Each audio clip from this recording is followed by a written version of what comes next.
Þá fer að koma að lokum hjá okkur í föstudagsþættinum en áður en að því kemur þá hingað til mín kominn Andri Kristinsson, Drynni tónlistarmaður. Vertu hjartanlega velkomin í settið. Takk fyrir.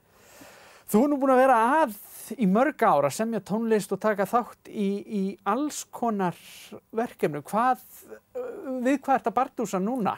Ég hef verið í svona böndum og svoleið sko. Núna ég í raun og veru að vinna í því sem myndi kalla bara sóloferil. Já. Og nota þá nafnið Drynni and the Dangerous Thoughts.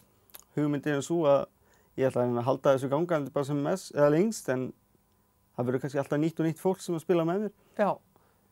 Þannig að þú ert svona sjálfum þér nægur sem svona sólólistamaður. Já, maður reyna að gera það þannig ég geti tróðið upp bara einn með gítar en þurfi ekki að og geta það bara samið öll lögin sjálfur, það langþægilegast. Já. Upp á bókhaldið. Já. Minkar flækjustíð. Já.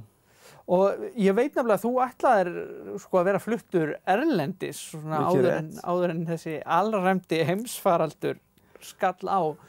Og hvað hefur gert í staðinn? Bara verið að semja og nýta tímann þannig í staðinn? Já, ég var nú búinn að semja lög aðallega á ensku sko, til þess að undirbúa mig undir það að fara þarna út þar sem enginn myndi skilja íslensku. Svo þegar ég var búinn að vera fastur hérna í nokkra vikur þá ákvað ég að bara fara að semja nógu íslensku. Ég kom með efni í nýja plötu. Já. Þannig ég ætlaði svona að reyna að græja það bara áður en að heimsfaraldurinn búinn. Já. Það er deadlineið mitt núna. Einmitt. Það hlýtur að nást. Við vonum náttúrulega heimsfaraldurinn verði sem stystu en við vonum að þú náir að klára það. Já.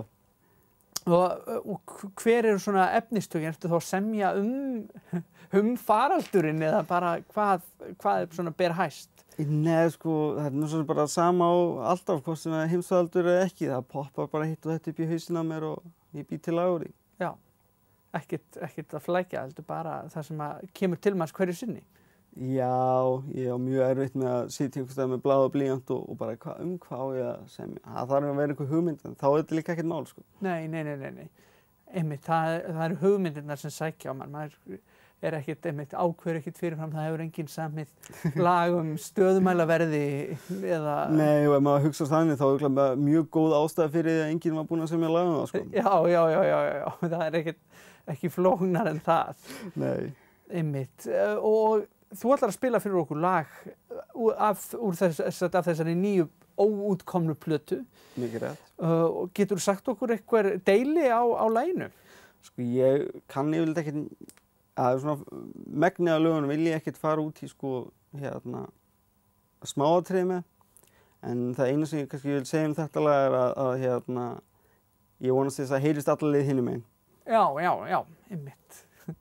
Akkurat, og annars talar textinn bara fyrir lagið, getur sagt. Annars verður fólk bara að lesa eitthvað í þetta. Já, það er ekki vandræð með það. Nei, og lagið heitir Í því næsta. Í því næsta, já. Já, einmitt. Það er nú strax bara hægt að lesa ýmislegt í titilinn. Jú. Þannig að, og þetta svo sem þú segir að það heyrast alla leið hinum megin. Já. Þannig að áhorfendur heima í stofu geta lesið það sem þeir vilja í það.